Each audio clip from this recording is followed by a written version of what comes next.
ओम नमः सिद्धेभ्यः। एष सुरासुरमणु सिन्धवन्दितं दोदगादिकं ममलं प्रणमामि वढ्ढमाणं तीर्थं धम्मस्कातारं शेषे पुण्यतीर्थयरे ससौ सिद्धे विशुद्ध सा भावे समणे अणानदंस चरित तव वीर्यायारे ते सौवे समगम समगम पतेगमेव पतेगम वन्नमियवट्टन्ते अर्हन्ते वाणुसे खेते किच्चारिहन्ताणम् सेताळं तैणमो गणहराणम् अज्जावैवगाळं साहूणं चैव सौवेसिं तेसिं विशुद्धदंसं प्राणपहाडासमं समासेज्य उपसंपयामि सम्मं जतोणिवाण संपत्ति। प्रवचन सार परमागम ज्ञान तत्व प्रज्ञापन महाधिकार गाथा 39 पृष्ठ 69।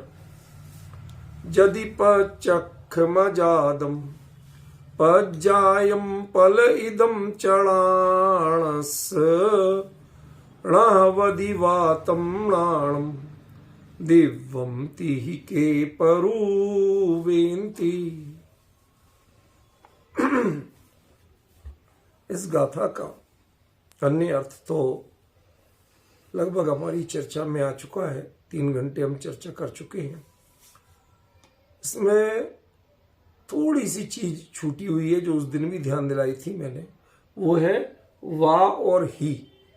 ये दो जो छोटे छोटे अव्यय हैं इसमें प्रयोग हुए हैं, ये क्यों किए, ये किस क्रम में होंगे और यहाँ पर इनका वास्तविक संगति क्या है अर्थ की, इस पर अपने को चर्चा करें। देखिए, इस गाथा में कुल मिला के 5 जो है वह अव्यय प्रयोग हुए। 5 की 6 अव्यय प्रयोग हुए। पहला अव्यय है यदि, दूसरा अव्यय है चा, तीसरा अव्यय है णा, चौथा अव्यय है वा, पांचवा अव्यय है ती और छठवां अव्यय है ही। ठीक, एकदम छोटे छोटे सिंपल। इनमें 4 का अर्थ और क्रम एकदम स्पष्ट। यदि वो शुरू में ही लगेगा, ठीक है ना। चा वो 2 को जोड़ रहा है, अतीत और अनागत पर्यायों को, तो वहां भी सही जगह लगा हुआ है। णा हवदि एक क्रिया के पहले लगा हुआ है, तो वो भी उसका क्लियर अर्थ है। अब इसके बाद में ती जो है उसका भी ती माने ऐसा, इति ऐसा, ये अर्थ भी एकदम अपनी जो चर्चा की उसमें क्लियर आ गया। अब प्रश्न ये है कि वा यानी अथवा और ही, ये 2 अव्यय क्यों प्रयोग किए आचार्य ने, समझ में आ रहा है? एक बार और अर्थ करें हम तो शायद पता चलेगा कि इनकी कहाँ संगति है, कहाँ ये फिट होते हैं। यदि णाणस ज्ञान के अजादम पलेदम च पज्जायम, अजाद अनुत्पन्न हुई, पलेदम नष्ट हो चुकी, पज्जायम पर्याय, पच्चखम णाणस्य पच्चखम ज्ञान के प्रत्यक्ष णाहवधि नहीं होती हैं, तमणाणम तो उस ज्ञान को दिव्यंती दिव्य है यह ऐसा के पुरुवेंती कौन कहेगा। मतलब इसमें यदि इन 2 अव्यय का प्रयोग नहीं करें तो आपका वाक्य विन्यास और अर्थ ठीक बैठ रहा है। तो ये चीज तो हमें विचार करना पड़ेगी। कुंद कुंद ऐसे आचार्य तो है नहीं कि जो खाना पूर्ति के लिए या कुछ पैकिंग के लिए प्रयोग कर दें। हम कहीं टेबल खड़ी करते हैं, एक पैर हिल रहा होता है तो हम नीचे पैकिंग लगा देते हैं ताकि हिले नहीं, आवाज नहीं हो टेबल में, करते ना। तो ऐसे लोग, विद्वान लोग भी कर लेते हैं कि छंद बना रहे हैं, गाथा छंद, और बनाते बनाते कहीं गुंजाइश लगी कि यहाँ तो 2-3 मात्राओं की कमी है, तो 2 मात्राएं वा से पूरी कर दी, 1 मात्रा ही से पूरी कर दी, 3 मात्राएं पूरी हो गई। तो क्या ये शब्द ऐसी पैकिंग के हैं? ये तो आप अच्छी तरह जानते कि जितनी चर्चा अपने प्रवचन सार जी या नियम सार जी पर चली है, खासतौर पर प्रवचन सार जी में तो ये विकल्प किया नहीं जा सकता। क्यों नहीं किया जा सकता? उसका कारण मैं, जो लोग बाद में जुड़े या कई लोग पहली बार सुने तो उनको समझ में नहीं आया, इसलिए क्लियर कर रहा हूं कि कुंद आचार्य देव की यह अपने जीवन का सबसे अंतिम ग्रंथ था, जो लगभग 95-96 वर्ष की आयु में उन्होंने लिखा था, और सीमंदर स्वामी के समूह शरण में जाकर 7 दिन तक साक्षात दर्शन और प्रवचन सुनकर, उसके बाद वहां से आते ही देह से यहां थे और उपयोग से वहां थे, ऐसे होकर के लिखा था। एक शब्द भी घटाने लायक नहीं बोल रहा हूं, बिल्कुल सटीक और ज्यों का त्यों देह से यहां पहुंच चुके थे, लेकिन भावों में वह समोषण में ही थे, और उन्होंने प्रवचन सार की रचना की। तो 3 कारण मिल रहे हैं। पहला कि वह इतने परिपक्व हो चुके थे, 84 पहाड़ों और उसके अलावा भी ग्रंथों की रचना करने से उनको भाषा का, शैली का, छंद का, प्रबंध का इतना अभ्यास हो चुका था कि ऐसी संभावनाएं उनके साथ निकाली नहीं जा सकती। दूसरा, जब साक्षात तीर्थंकर केवली के वचनों को और उसको भी सारभूत में लेना हो, तो फिर ये गुंजाइश निकले कि आपने कुछ पैकिंग लगाई है, ये तो बिल्कुल सिद्धांत विरुद्ध बात है। भाई और वचनों में तो कदाचित आ जाए, लेकिन तीर्थंकर केवली के वचन के आप खाली प्रस्तोता हैं, पोस्टमैन हैं, उनका सार बता रहे हैं। तो सार बताने में तो ऐसा कोई प्रयोग, भर्ती के शब्द, खाना पूर्ति के शब्द, वो कोई प्रयोग नहीं करता। ठीक है ना। और तीसरी चीज क्या, ये 2 तो हो गई, 2 तो लोक व्यवहार की जिम्मेवारी है। एक, आपको अभ्यास अच्छा था, परिपक्व थे, तो आप नहीं करेंगे, मान लिया। दूसरा, आप भगवान के वाणी का सार लिख रहे थे, तो आपकी जिम्मेवारी ज्यादा थी, मान लिया। तीसरा कारण क्या है, बताया हुआ तो आप लोगों के लिए है, लेकिन ये मैं जानता हूं कि शायद ही कोई बता पाएगा, क्योंकि हमारे यहां कई लोग वीतराग भाव से सुन लेते ना, वीतराग की वाणी है, वीतराग भाव से सुनना है, तो उसमें हो जाता है। कोई बात नहीं, मैं राग भाव से बता देता, राग भाव को नहीं बता रहा हूं, राग भाव से बता। कहा जरूर हंस के, लेकिन अगला विषय बहुत गंभीर है। जिन्होंने संपूर्ण श्रावण की साधना में, निर्दोष साधना में, जो 2 तरह की थी, एक चारित्र की और एक ज्ञान की, इतने ग्रंथ लिखने वाला कोई दूसरा आचार्य नहीं हुआ। ये तो उनकी ज्ञान की साधना थी, जो पूरे जीवन वर्धमान चरित्र के धनी रहे, साथ साथ रिद्धियां प्रकट रही, कभी उनके जीवन में, आचरण में कोई दोष नहीं लगा। ये 2 चीजों में जो इतने उत्कृष्ट थे, टॉप मोस्ट, उन्हें भी यहां रहते हुए कुछ जिज्ञासाएं थी, कुछ कमी लग रही थी। चारित्र भले ही वर्धमान था, लेकिन उनको तृप्ति नहीं थी, उससे कमी नजर नहीं आती थी, लेकिन तृप्ति नहीं थी। अन्यथा विदेह क्षेत्र, वो भरत क्षेत्र से घूमने नहीं गए थे। हम आप जैसे घूमने के शौकीन नहीं थे कि साल में 2-4 टूर करना ही करना है, चलो अब की बार एक लॉन्ग ड्राइव पे चलते हैं और सिमंदर स्वामी से मिलके आते हैं। ऐसा कुछ भी नहीं था। उनके व्यक्तित्व की गंभीरता अपार थी।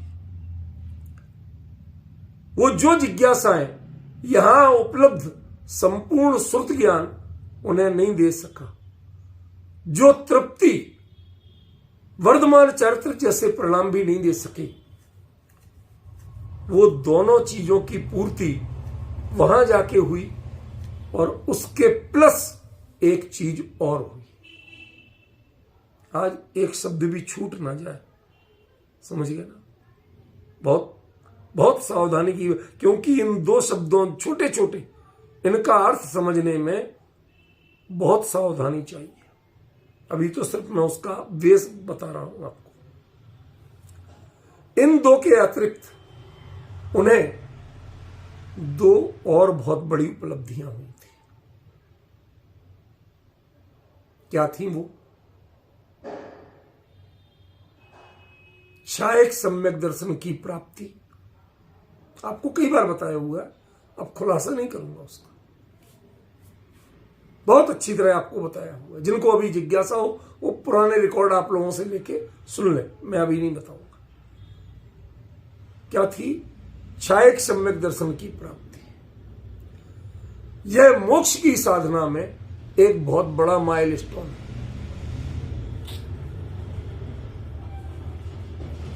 यह मोक्ष की प्राप्ति में एक बहुत बड़ा गारंटी कार्ड है, क्योंकि छायक सम्यक दृष्टि जीव नियम से अधिकतम तीसरे भाव में मोक्ष जाता है। अधिकतम तीसरे भाव में मोक्ष जाता है। पॉइंट समझ रहे हो? बाकी तो जब जाए तो जाएंगे ही जाएंगे, लेकिन इसके बाद कोई भी कर्म प्रकृति, कोई भी बहाना उनको बाधा नहीं पहुंचा सकता। एक चीज, दूसरी चीज क्या पाई थी उन्होंने? चरणानि योग की चूलिका। यथाख्यात चारित्र जो पंचम काल में भरत क्षेत्र में ना किसी को होता है, ना किसी में दिखता है, ना किसी को समझ में आता है। शब्दों में परिभाषाएं हो जाती हैं, भावों में पता नहीं चलता, क्योंकि परिणामों की वो जाति ही यहां नहीं होती। उसको वहां पाया तो नहीं था, लेकिन परखा जरूर था।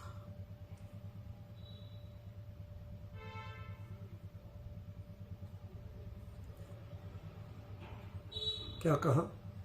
पाया तो नहीं था, लेकिन परखा जरूर था, पहचाना जरूर था। अपने दिमाग में माइंड सेट कर लिया था कि ये चीज ऐसे होती है और इसके होने पर ऐसा होता है। ये दोनों बातें कोई हंसी खेल नहीं। यदि आप थोड़े भी गंभीर और जिम्मेवार व्यक्ति हैं तो भरत क्षेत्र की वर्तमान परिस्थितियों में, जहां केवली का विरह पड़ा हो, जहां मोक्ष की साधना कोई नहीं कर सकता हो, साक्षात साधना जिसको उन्होंने चरणान योग चूलिका के प्रारंभ में अब पुनर्भव कामये, पुनर्भव नहीं चाहिए, ऐसी अचूक साधना। मैं क्या कहूं, पहले यदि किसी को टिकट दिया जाए कि आपको उतने ही पैसे में 4 डेस्टिनेशन पर फ्लाइट घुमाएगी, लेके जाएगी, उतने ही पैसे में 2 घंटे की जगह 26 घंटे आप अलग अलग हवाई जहाज में घूम लेंगे, या उसी हवाई जहाज में उतना सब उतरने चढ़ने सबका अनुभव ले लेंगे, आनंद ले लेंगे। तो एक जमाना था, पहली बार किसी को बैठना हो, नहीं हो खर्चा करने की हिम्मत ज्यादा, तो वो चॉइस लेगा कि भाई मुझे तो ये बढ़िया है। क्यों?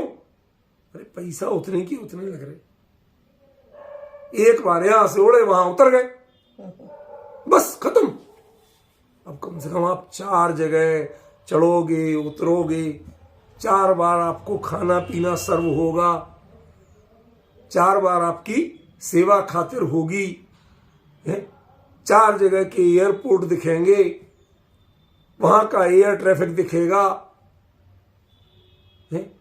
जिस फ्लाइट में आप 2 घंटे में उतर जाते उसमें 26 घंटे रह लोगे। वाह, मजा आ गया। क्यों रूपल बहन, जोइए।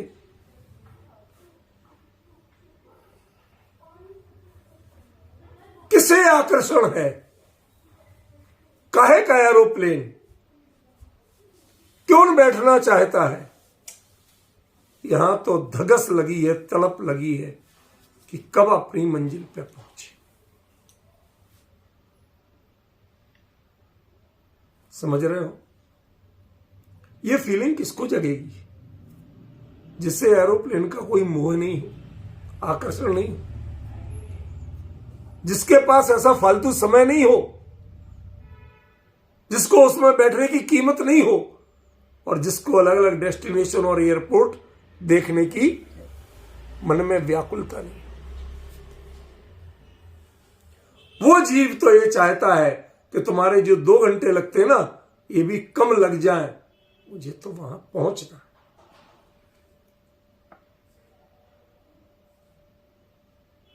अब अंतर समझ में आ रहा है? अब अंतर समझ में आ रहा है? आप एक्स्ट्रा पैसा देने को तैयार हैं, हमें इतना समय नहीं गंवाना। हमारे जिन शासन में जितने पूजनकार हैं तकरीबन पुराने, वो आपके लिए ऑफर देते हैं, अनुक्रम तय सिविल है, कोई सीधे मोक्ष जाने की बात नहीं करता। झूठ कह रहा हूं तो बताइए, और बहुत गंभीरता से सुनिए। आज मैंने अपनी रिस्क पे ही कंटिन्यू रखा है, वरना मैं आज भी बोलने की स्थिति में नहीं था, और जितना चलेगा उतनी चलाऊंगा। इसलिए टू द पॉइंट चर्चा चल रही है, आप बहुत एकाग्रता से सुनिए, समझिए। ये अनुक्रम तय सिविल है क्या है?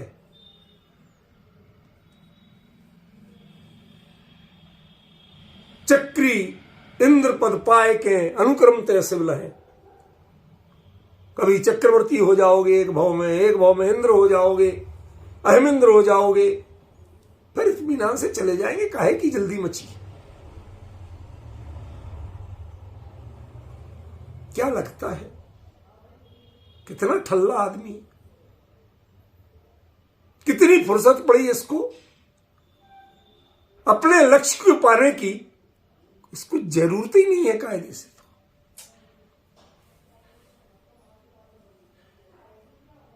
जो अपने लक्ष्य के प्रति समर्पित है उसके लिए रंच मात्र ये ऑफर सुहाता नहीं। ऐसी अतुलनीय धगस के धनी,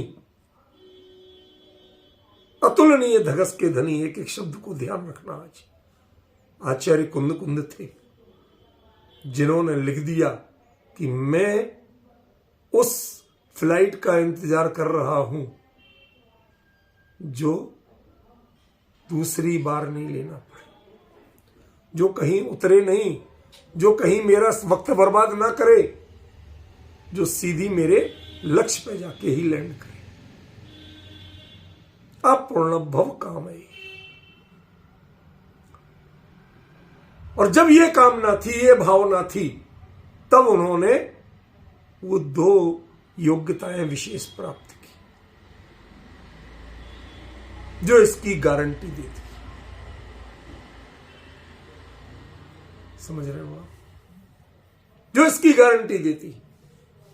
इतनी उत्कृष्ट भावना के धनी, इतनी बड़ी उपलब्धियों के धनी और इतनी बड़ी धगस के धनी कुंद कुंद क्या प्रवचन सार जैसे ग्रंथ में, जिसमें इसमें मेरा कुछ नहीं है, ये तो प्रवचन का सार है। सचिन क्या कहा? ये क्या है? ये तो प्रवचन का सार है।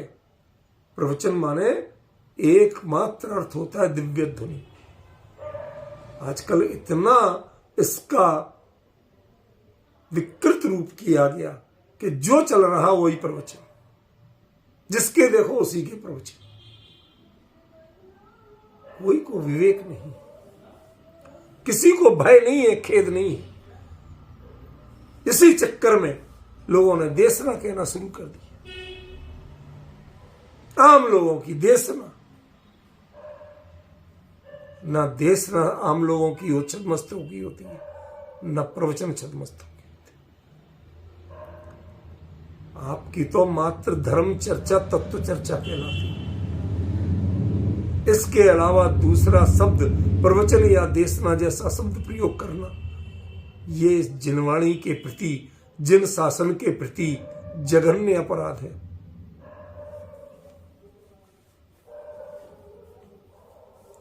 वैसा है कि कल के दिन से मजाक में आपस में नमोस्तु कहना शुरू करो, देखो समाज क्या करेगी आपकी हालत।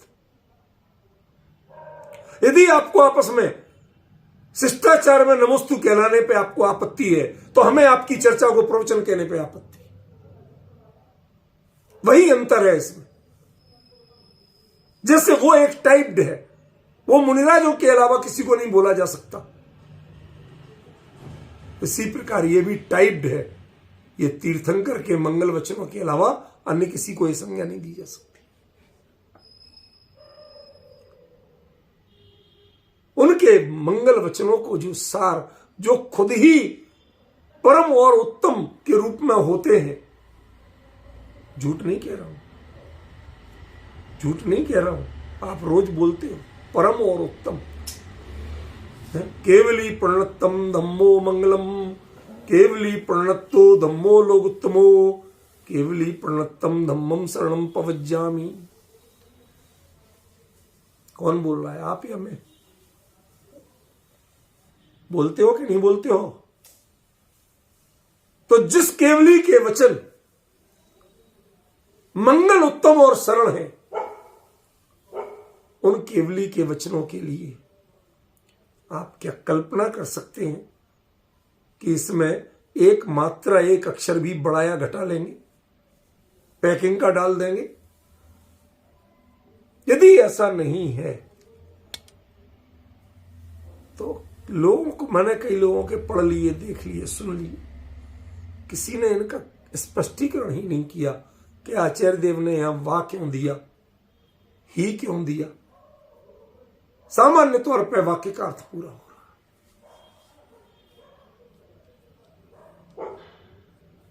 अभी आपको लगा के बता दिया, कहीं इनकी जरूरत नहीं लग रही, फिर भी आचार्य ने प्रयोग किए। इसका मतलब चूक किसकी है? हमारी। जो अर्थ कर रहे हैं हम, वो अर्थ कहीं ना कहीं अधूरा है, आपको फील नहीं हो रहा। जैसे कोई सौभाग्यवती नारी सारे श्रृंगार करे लेकिन बिंदी और सिंदूर ना लगाए, तो उसका श्रृंगार पूर्ण होता है? नहीं। ये भले ही सारे मेकअप में टाइम लगता है, सब टाइम टेकिंग है, लेकिन बिंदी लगाना, सिंदूर लगाना टाइम टेकिंग नहीं। Am I right or wrong? This is not a time taking job. उसके बावजूद इनके बिना सारी मेहनत महत्वहीन हो जाती है। घंटों का मेकअप, इनकी उतनी कीमत भी नहीं होती जितनी अन्य सबकी होती है। समझिए, सब जीरो हो जाती है। होती कि नहीं होती? मैं कोई किसी पर कमेंट्स नहीं कर रहा हूं, ना कोई कमेंट्स के रूप में समझना।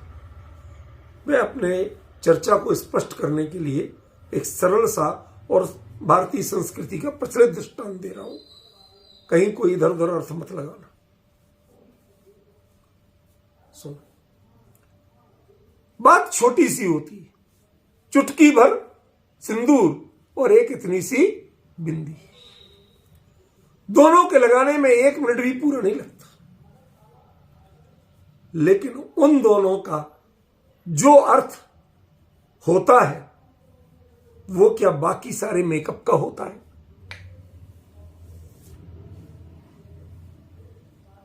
आप क्रीम लगाओ, पाउडर लगाओ, फेस वॉश लगाओ, फाउंडेशन लगाओ, ज्यादा नहीं जानता, 2-4 शब्द जानता हूं। मैं अज्ञानी हूं तो अज्ञानी हूं, मानता हूं, क्योंकि मैंने तो कभी प्रयोग किए नहीं, और सच बताऊं तो लाके भी नहीं दिए। सुन लेता हूं कभी इन लोगों के, उतनी छद्मस्त का ज्ञान इतनी कमजोर है, बिल्कुल फेलियर हूं। जितने चाहे कीमती आते हों आपके दूसरे, लेकिन उनके लगाने से क्या आपका सौंदर्य, आपका मेकअप कोई परिभाषा दे पाता है कि आप कौन हो? सद्भाव के विधवा हो, कुमारी हो, के सौभाग्यवती हो? कौन सा मेकअप आपके लिए परिभाषित कर पाता है, ये बताओ।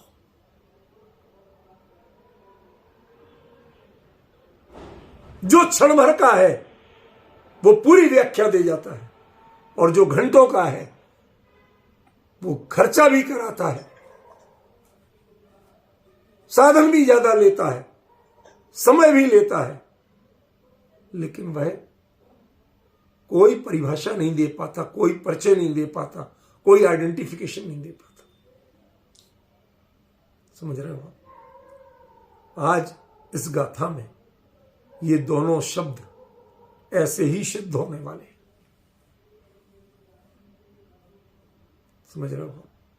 इसलिए मुझे बड़े धीरे लेना था।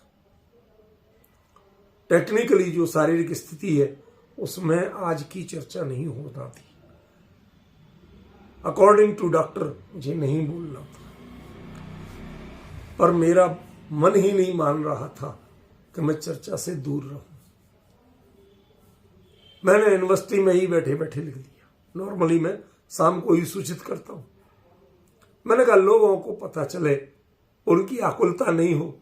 हमारे कुछ साधर्मी सच्चे जिज्ञासु ऐसे हैं कि उनका तो सबसे पहले हमारे भाई साहब मुकेश जी, भाई साहब आज पूरा नहीं लिखते, लेकिन हाथ जोड़ के भाई साहब आज, लोगों की प्यास दिखती है। मैंने कहा नहीं, इस चर्चा, इतनी गंभीर चर्चा में ज्यादा अंतराल नहीं पड़ने दूंगा। इसलिए थोड़े शांति से सुनना। पुनः अर्थ कर रहा हूं, उस अर्थ को अच्छी तरह दिमाग में बिठाना, और उसके बाद इन दो का अर्थ करूंगा, फिर अर्थ को देखना क्या अर्थ होता है और क्या छूटा लगता है। तब लगेगा कि आचार्यों के वचनों को कितनी सावधानी से लेना चाहिए, कितनी गंभीरता से लेना चाहिए। इस गद्दी पे बैठ के बोलना कितनी बड़ी जिम्मेवारी का काम है। ये क्षयोपशम का खेल नहीं है, ये समाज में प्रचार का खेल नहीं है, ये मान कसाय का व्यापार नहीं, ये बहुत बड़ा दायित्व है।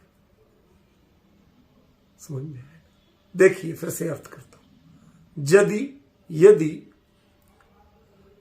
आजादम पलेदम च पज्जायम, अनुत्पन्न और नष्ट हो चुकी पर्याय, या कायदे से नष्ट हो चुकी शब्द ज्यादा सटीक नहीं है, आदर्श नहीं है। आचार्य ने प्रलयित कहा है, प्रलय को प्राप्त, प्रकृष्टेण लय।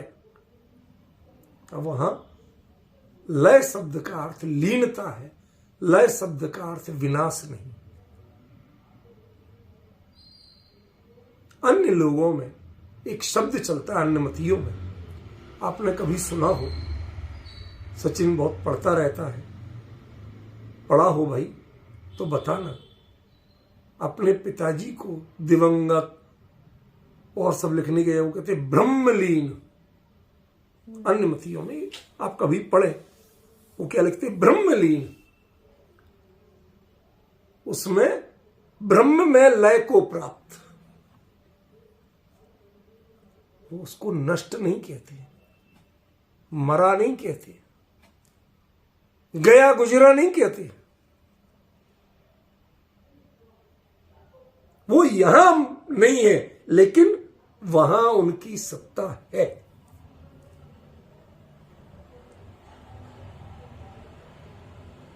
सच बताऊं रूपल बहन, कुंद कुंद के शब्दों को यदि उनके हृदय में बैठ के उनके हृदय के भावों को झांक के अर्थ नहीं कर सके तो क्या अर्थ किया आपने।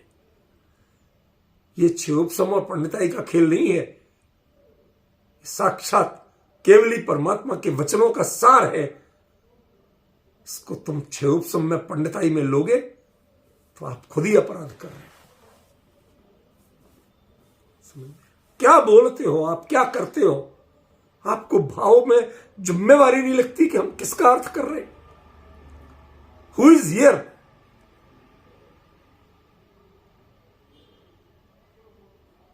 कौन कह रहा है, आपको उनके दूसरे शब्द देने की हिम्मत कैसे होती है। आजाद माने जन्म नहीं हुआ लेकिन है नहीं, ये नहीं कहा। वह असद्भूत ने, पिछली गाथा तक था असद्भूत, इस गाथा में असद्भूत नहीं कहा। जन्म नहीं हुआ ये तो कहा है। जन्म नहीं हुआ किसका, जो चीज है ही नहीं उसका, कि जिसका आपको पता है उसका। नहीं आया समझ में, टेंशन मत करो, अभी समझाता हूं। मुझे मेन चीज तक पहुंचना है, मैं थोड़ा क्रम से चलूंगा तब आपको पकड़ में आएगी बात। जो चर्चा चल चुकी उसे भी उस हाइट तक ले जाना पड़ेगा, तब इसकी इन दो शब्दों की गुंजाइश कहां है वो पकड़ में आएगा।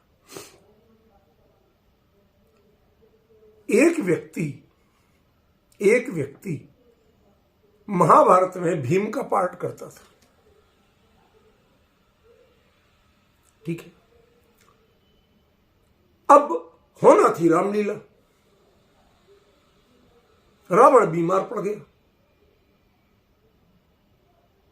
तो उसको इनवाइट किया गया, भाई अब तुम ही डील डोल में दिखते हो, थोड़ा तुम ये कर दो। ठीक है, कर दूंगा रोल। तो उन्होंने कहा भाई ऐसा ना हो कि आप कोई महाभारत का डायलॉग बोल दो, आदत तो पड़ी है ना, भीम का रोल करते रहो तो सीता को द्रौपदी बोल दो, समझ गए। कहीं ऐसा तो नहीं कर दोगे कि भाई साहब मैं अब रावण हूं, त्रेता का हूं, भीम तो अभी पैदा ही नहीं हुआ, सालों बाद पैदा होगा। शब्दों का अंतर समझिए, अभी तो पैदा ही नहीं हुआ, सालों बाद पैदा होगा। परिचित होके बोल रहा है, सत्ता को पहचान के बोल रहा है कि सत्ता का लोप करके बोल रहा है। उसे पूरी तरह एहसास है कि अभी मैं रावण हूं, भीम नहीं हूं। भीम तेरे द्वापर युग में पैदा होगा, उनके हिसाब से बोल रहा हूं, हजारों साल का अंतर है अभी, तो मैं वो गलती कर कैसे सकता हूं। चिंता मत करो, जाओ तुम, इतना एहसास मुझे। लेकिन इसमें जब वो भीम हजारों साल बाद पैदा होगा, अभी तो पैदा ही नहीं हुआ, ये कहते हुए वह भीम की सत्ता से अपरिचित है कि सुपरिचित है? उसके व्यक्तित्व से अपरिचित है कि सुपरिचित है? अब समझ में आ रहा कि पिछली गाथा तक असद्भूत था, उन्हीं को कहा था, और इस गाथा में नहीं कहा। शब्द बदले बाकायदा, वहां नेव संजाया था, यहां अजादम बोला, वहां अट्ठा भवीय बोला था, और यहां पलेदम बोला। उन शब्दों के पीछे भी आचार्य का बाकायदा एक सुनिश्चित एम था। सच बता रहा हूं रूपल में अपने अहंकार के लिए नहीं कह रहा हूं, इतना आचार्यों के प्रति, एक एक शब्द के प्रति सावधान होकर चर्चा करने की, जिनवाणी की इतनी गहराई में उतरने की आजकल आदत ही नहीं रह गई है। मात्र दृष्टांतों में खेलने का नाम धर्म चर्चा बन गई, तत्व चर्चा बन गई। समझ में आया? विचार करने को तैयार नहीं। उन्हीं को सद्भूत भी मान रहे, सद्भूत मानते हुए अजादम और पलेदम कह रहे।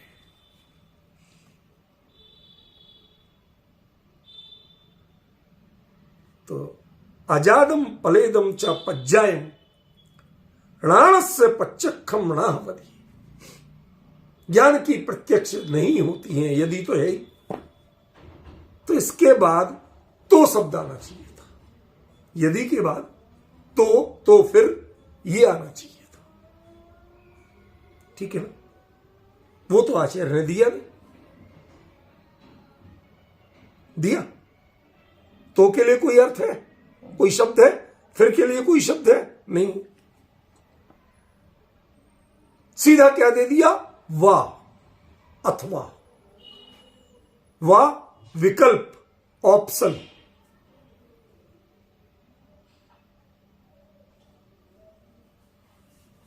क्या कहना चाहते हैं आचार्य? यदि आपने ऐसा नहीं किया तो ऑप्शन क्या बचेगा? क्या ऑप्शन बचेगा? कि तुम उस ज्ञान को दिव्य नहीं कह पाओगे।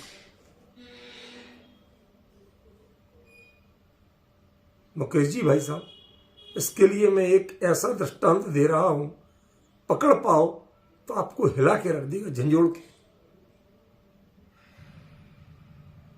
एक व्यक्ति बोला गुस्से में अपनी पत्नी से, मैं तुझे विधवा बना दूंगा।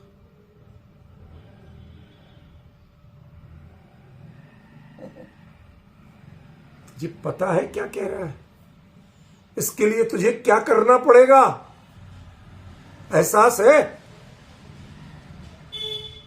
मेरा सिंदूर मिटेगा, ये सही है, मुझे भी कुछ भोगना पड़ेगा, ये सही है, लेकिन तुझे क्या भोगना पड़ेगा ये पता है?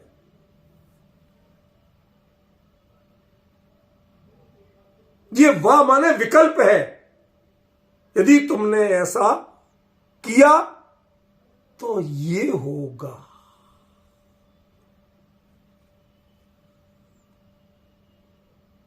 जो तुम सारे लोक में केवली की महिमा गाते हो, केवल ज्ञान की महिमा गाते हो, ये केवल ज्ञान की महिमा, लोक में केवली और केवल ज्ञान की प्रतिष्ठा, वह प्रश्न चिन्हित हो जाएगी। बताओ इन दो में से तुम्हें क्या मंजूर है?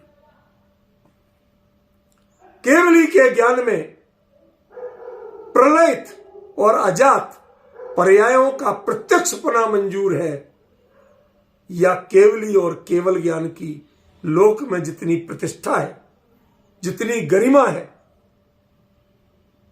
जो प्रामाणिकता है, उसे दांव पे लगाना मंजूर है? क्या चाहिए तुम्हें? यहां दिव्य का अर्थ अकेला दिव्य नहीं है। यदि आपने समझा कि यहाँ दिव्य माने चमत्कार अर्थ से कोई अकेला वो नहीं है, आज उसका अर्थ आपको क्लियर होगा। जब वह क्लियर होगा, ही क्लियर होगा, तब असली अर्थ क्लियर होगा। यह ऑप्शन है। जैसे कोई व्यक्ति मैं तुम्हें विधवा बना दूंगा यह कहता है, तो उसको ये नहीं कहती क्या होगा, तो फिर क्या होगा, ये नहीं कहती। तुझे एहसास भी है कि इसमें क्या होगा तेरा, तू मुझे बना रहा है, तेरा क्या होगा इसका एहसास है। ऑप्शन दिया, विकल्प दिया, वाह कहा तो नहीं कहा। समझ रहे? तुम ऐसा करोगे तो ऐसा होगा।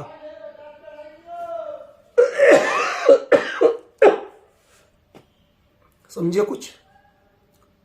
ये अंडरस्टूड पॉइंट बता रहे। वाह माने ऐसा माना, ऐसा किया, तो ये अंडरस्टूड है कि ये तेरे लिए पहले पहचान कि विधवा होना किसे कहते हैं, तू किसे विधवा बनने की बात कर रहा है और तू उसका कौन लगता है। ये संसार के जितने जीव हैं जो जिन देशना को सुनना चाहते हैं, जो जिन देशना के लिए एकत्रित होते हैं, जो पूरी आमनाय जिसके आधार पर चल रही है, वो आधार क्या है? वीतरागी केवली की देशना, वो एकमात्र आधार है। और आधार क्या है कि उसके प्रति जो अनंत श्रद्धा लोगों की, अपार प्रामाणिकता है। केवली ने कह दिया 12 साल बाद द्वारका जलेगी, तो एक भी नहीं था कि जो उसका विरोध करता। लोगों ने केवली के वचन झूठे करने के लिए द्वीपायन नहीं भागा था। यादवों ने शराब केवली के वचन झूठे करने के लिए नहीं फेंकी थी। वो विरोध केवली का नहीं था, उनके हृदय में एहसास घर कर गया था कि हमारे हर अपराध केवली के ज्ञान में है। हम अभी से अपने आप को सुधार लें, केवली का विरोध कर लें, उनको झूठा सिद्ध कर दें, ये उद्देश्य नहीं था। You are in CCTV surveillance, ये जो ही पढ़ते हैं, आप अपना एक्शन बेहतर कर लेते हैं कि नहीं कर लेते? बस सीधी चलो। कोई चीज को म्यूजियम में जाते हैं, आपको थोड़ी आदत होती है छेड़खानी की, मूर्ति को ही छूने लगते हैं। You are in CCTV surveillance, don't touch.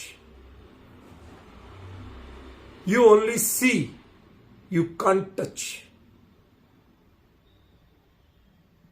समझ रहे हो? यही बात यहां है, यही बात यहां है। तुम जिन शासन का मतलब जानते हो, जैन होने का मतलब जानते हो, समो शरण और जिनवाणी का मतलब जानते हो, वीतराग शासन का मतलब, धर्म का मतलब जानते हो। यदि केवली की अनंत प्रामाणिकता न हो तो इन सब की कीमत क्या रह जाएगी? क्या विधवा बनना नहीं हो जाएगा? और तुम दूसरे को विधवा बनाने के चक्कर में तुम्हारा स्वरूप क्या होगा? ये संपूर्ण जो तुम गद्दियों में बैठ के व्याख्यान दे रहे हो, जो इतनी गाथाएं सुना सुना के क्षोभसम के धनी बन रहे हो, पूज रहे हो, क्या होगा इसका?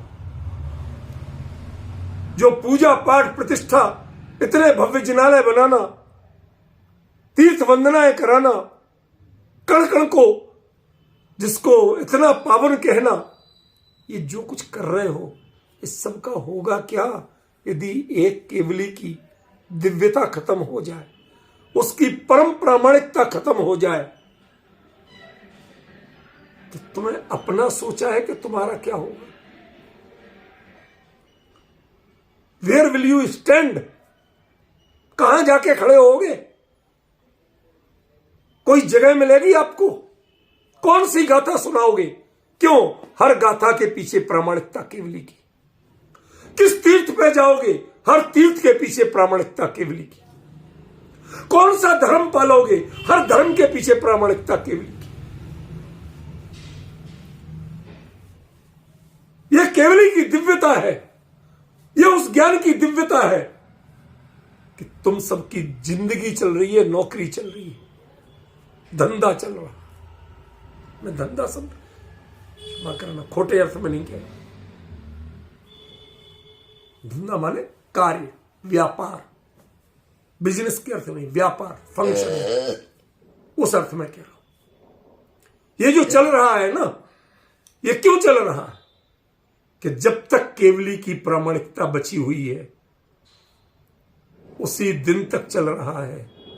एक बार मंच से बैठ के बोल के तो बताओ कि दुनिया में ना केवली होते हैं, ना केवली के वचन प्रमाण होते हैं, फिर तुम्हारी दशा क्या होगी? कितनी गद्दियां मिलेंगी?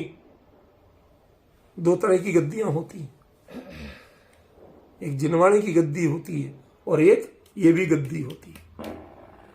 समझ गए? इसका अर्थ समझते हो?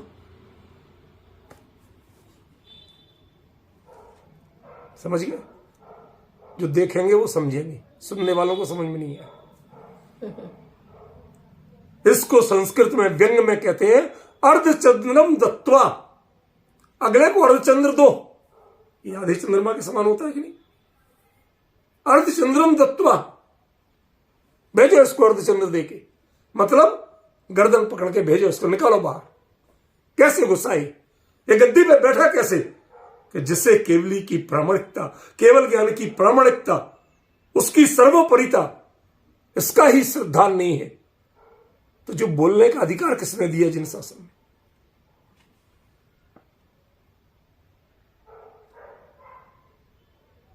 दिस इज मीन ऑफ वाह। अब आप वाह का अर्थ समझ रहे हो? ये तो नहीं है, यदि तुमने ऐसा नहीं किया तो ऐसा हो जाएगा, नहीं। ये अस्तित्व का संकट केवली पे नहीं है, मैं तुझे विधवा बना दूंगा। इसमें भाई साहब, जो विधवा बनेगी वो तो फिर भी रहेगी, तेरा क्या होगा ये तो बता दे।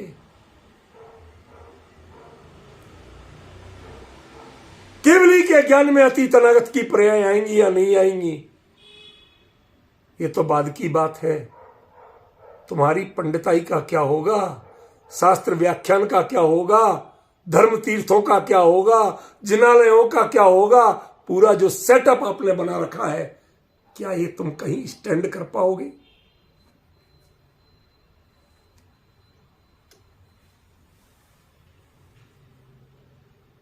वो तो निजानंद रसलीन है, वो तो चल जाएंगे, वो तो यहां है भी नहीं कि तुम उनको काले झंडे दिखा लो। समझ गए ना? उनका तो तुम कुछ नहीं कर पाओगे, लेकिन तुम अपना संपूर्ण व्यक्तित्व खतरे में डाल दोगे। मैंने दृष्टांत कोई दृष्टांत के लिए नहीं दिया था, पूरे सटीक अर्थ को पकड़ने के लिए दिया था। कितना सटीक है, मैं तुझे विधवा बना दूंगा। रे मुझे विधवा बनाने के लिए तुझे मरना पड़ेगा। पहले अपनी सोच। ऐसे केवली के ज्ञान में अतीत अनागत की पर्यायें यदि प्रत्यक्ष नहीं हो तो ये तू तो कहने के पहले वह सोच, यह तो नहीं लगेगा, वह लगेगा दूसरा ऑप्शन।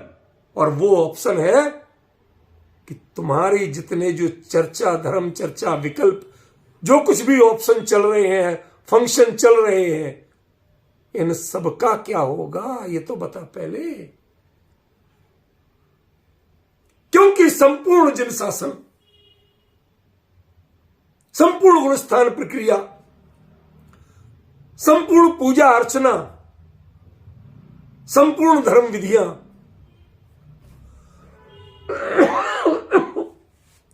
ये सबकी सब यदि किसी पर आधारित हैं, ये अपनी जगह चल रही हैं, तो मात्र केवली और केवल ज्ञान की दिव्यता माने परम प्रामाणिकता पे चल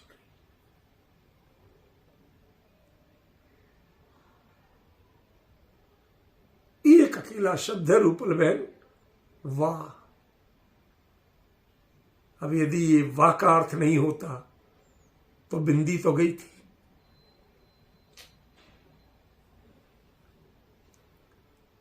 इसकी जगह तो लगा दो तो बिंदी तो गई थी। समझ गए? पूरे माथे पे बिंदियां लगा दो तो सौभाग्यवती हो जाती है। एक से जो होता है वो श्रृंगार से नहीं होता, वो बिंदी श्रृंगार नहीं होती। लोगों ने, प्राचीन जो कवि हुए, उन्होंने उस बिंदी के लिए पता क्या कहा? अंक के आगे यदि एक बिंदी लगती है तो उसकी कीमत 10 गुनी हो जाती है, लेकिन किसी सौभाग्यवती के माथे पर एक बिंदी लगती है तो उसके व्यक्तित्व की कीमत 1000 गुनी हो जाती है। डिफरेंस समझ रहे हो? ये उनकी बात बता रहा हूं, समझिए। जिस संस्कृति में इतनी कीमत मानी जाती हो, ऐसे ही हमारी जैन संस्कृति में, सारी धर्म विधियों में केवली और केवल ज्ञान की प्रामाणिकता, उसके प्रति अगाध श्रद्धा, ये सबसे बड़ी चीज है। यदि केवली के ज्ञान पर प्रश्न चिन्ह लगा दिया तो भाई साहब उनकी सिद्धि हो पाए चाहे नहीं, लेकिन तुम्हारा धंधा उसी दिन से बंद हो जाएगा। इतना है। किस मुंह से बोलोगे कि ये ग्रंथ है, मैं इस गाथा की चर्चा कर रहा हूं, मैं देव दर्शन करने जाता हूं, हम सब तीर्थ वंदना को चले? जो केवली कोई प्रमाण नहीं मानता, केवली की परिपूर्णता नहीं मानता, उसको तो इन सब का कहने का अधिकार नहीं। इसमें प्रश्न चिन्हित केवली नहीं होंगे, वो दिव्य नहीं रहेंगे। नहीं, अरे उनकी दिव्यता से तुम चमक रहे हो। यदि ये सब नहीं होता तो इन पंडितों से पूछो ये धंधा काहे पे कर रहे होते। माफ करना, यह धंधे का अर्थ गतिविधियां है, धंधे का अर्थ बिजनेस नहीं। अपन कहते हैं ना क्या काम धंधा करते हो, वो अर्थ है सिंपल। तुम्हारी सारी एक्टिविटीज किस आधार पे करते हैं आप?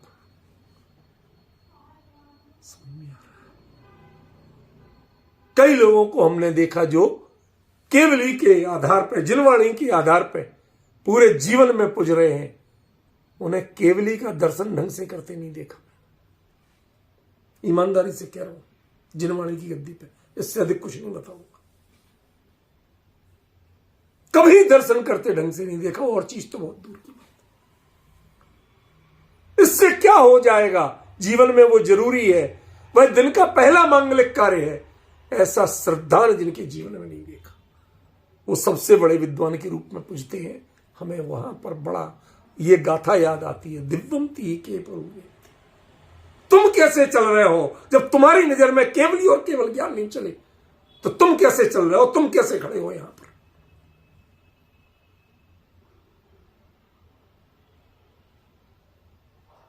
समझ में आया? मैंने अब समझ में आ रहा मैंने ये 2 शब्द क्यों छोड़े थे, क्योंकि इन 2 शब्दों में कितना समय लगेगा मुझे ही पता नहीं था। इनको मैं किसी और के साथ मिक्स नहीं करना चाहता था।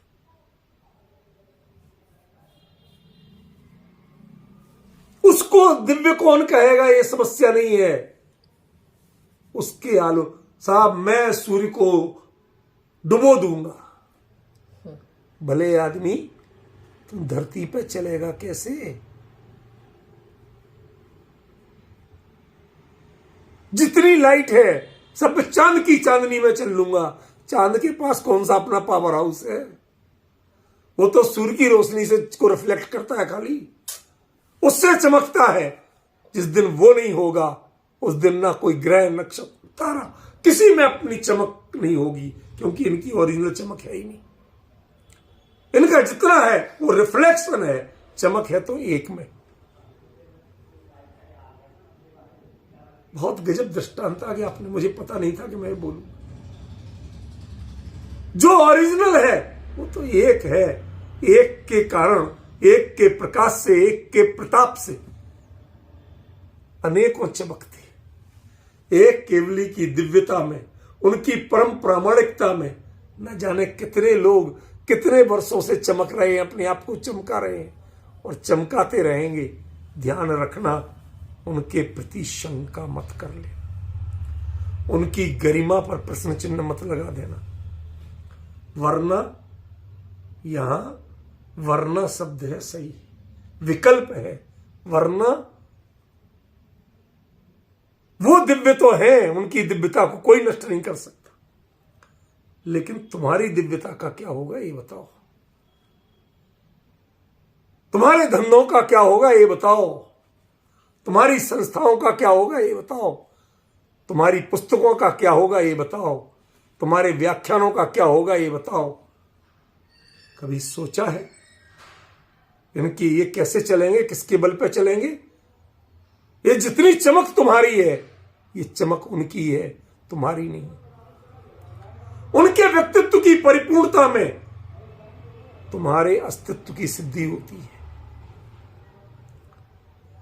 इसलिए यदि संपूर्ण जनशासन, उसकी प्रामाणिकता, उसकी विश्वसनीयता, उसका श्रद्धान चाहिए, तो केवली के ज्ञान की परिपूर्णता चाहिए, उसे अपूर्ण मत बनाना।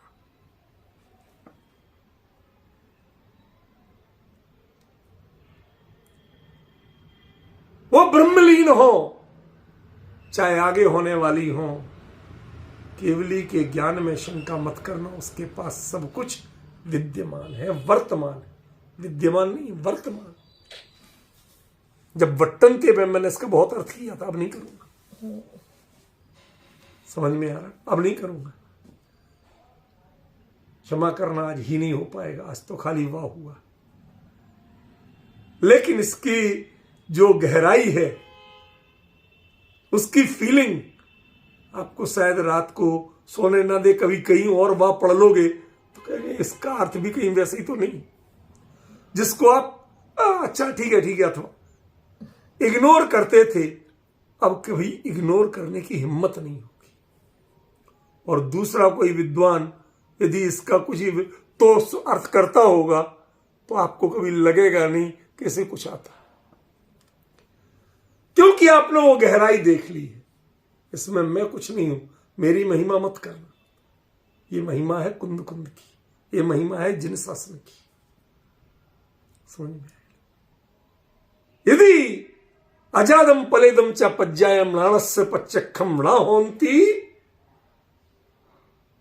वाह तो मत कह देना, वाह तो क्या ऑप्शन है कि जो उन ज्ञान की छाया में, उस ज्ञान की चमक में जो दिव्यता चल रही है, ये तुम्हारी सारी धंधा दुकानें सब ताले पड़ जाएंगी। संपूर्ण जिन शासन, जो अनादि निधन जिन शासन है, ये अपने आप में प्रश्न चिन्हित हो जाएगा। इसलिए केवली पर को जानते हैं या नहीं जानते हैं, अतीत अनागत पर्यायों को जानते हैं या नहीं जानते हैं, उपयोग लगाते हैं या नहीं लगाते हैं, ये बात अलग है। लेकिन केवली के जो पर प्रकाशकत्व है ज्ञान, केवल ज्ञान का, उसमें शंका मत कर लेना, नहीं तो वाह खड़ा हो जाएगा। अब समझ गए? विशेष चर्चा कर चले।